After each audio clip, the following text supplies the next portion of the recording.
तूही रे माझा मितवा या मालिकेच्या आजच्या भागात आपण पाहणार आहोत। अर्णवची आजी ही ईश्वरीला सांगते की मला माहित आहे लावण्याच्या मनात तुझ्याविषयी खूप राग आहे। तो राग तू कुठेतरी कमी करण्याचा प्रयत्न कर। तू जशी अर्णवची समजूत काढते तशीच तू लावण्याची देखील समजूत काढ आणि तुम्ही दोघी मैत्री करा। तेवढ्यात लावण्या तिकडे आजीसाठी फुले घेऊन येते। ईश्वरी लावण्याला बोलते की लावण्याताई, तुम्ही जशी आजीसाठी फुलं घेऊन आलात तशीच एक गोष्ट तुम्ही अर्णव सरांसाठी घेऊन या। तर लावण्या विचारते, नेमकी कोणती गोष्ट मी अर्णवसाठी घेऊन येऊ? तर आता पुढच्या भागात कळेल ईश्वरी कोणती गोष्ट अर्णवसाठी घेऊन यायला सांगणार आहे।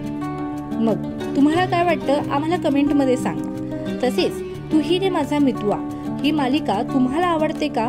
या मालिकेतील अर्णव आणि ईश्वरीची जोडी तुम्हाला कशी वाटते आम्हाला कमेंट करून सांगा।